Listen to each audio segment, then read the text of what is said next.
Jinnah, I think, did not achieve what he set out to. He got what is called a masjid in Pakistan. But the philosophy which underlay that Muslims are a separate nation was completely rejected within years of Pakistan coming into being. So in a sense, both failed. I'm afraid I have to say that. I'm, in comparison, just a lay practitioner of politics in India. I cannot compare myself to these two great Indians.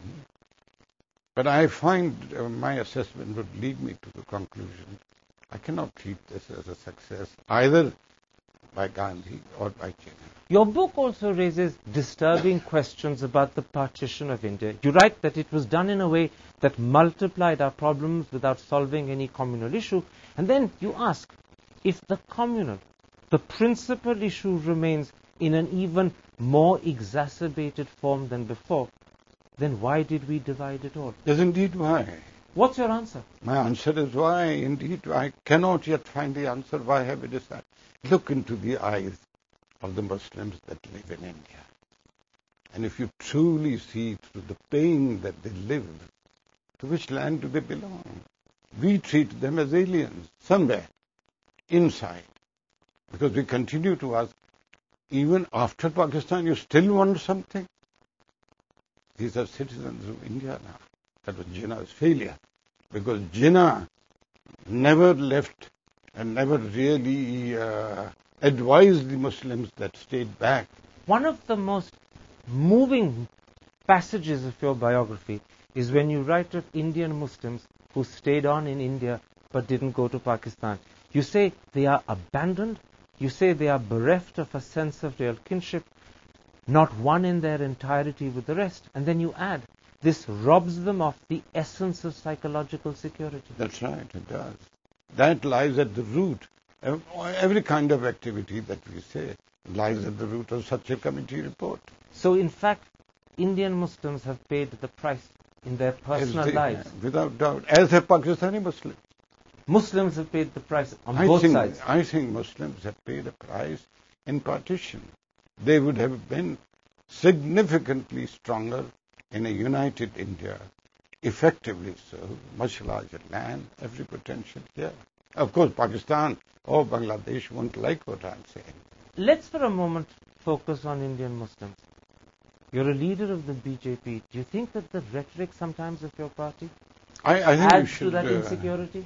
I did not write this book as a BJP parliamentarian or leader, which I'm not. I wrote this book as an Indian. I was not, and I'm not part of British India. I have written in my earlier books too, I never had a tradition of this kind. Your book also suggests that at least intellectually, you believe India could face more partitions. You write, in India, having once accepted this principle of reservation, then of partition, how can we now deny it to others, even such Muslims as have had to or chosen to live in India? Yes, so this whole problem started with the whole 1906 Muslim delegation, 1919, one-third, reservation, a portion. What does such a committee report say? Reserve for the Muslim.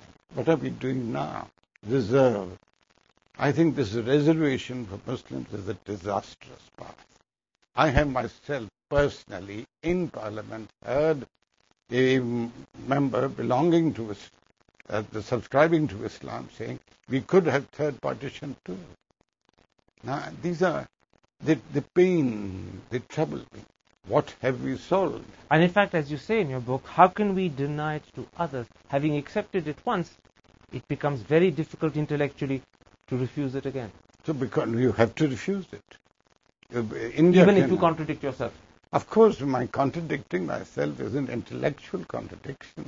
But you've been honest enough to point out that this intellectual contradiction lies today at the very heart of our predicament as a nation. It is. Unless we find an answer, we won't find an answer to India-Pakistan-Bangladesh relations. And this continuing contradiction is the legacy of partition. Of course. It's self-evident. Let's take a break at that point. In the last part of this special two-part interview, I want to put to you that your book might bring down on your head a storm of protest. Does it worry you, or are you, how should I put it, sanguine about that? That's the last part of this special interview. See you in a moment.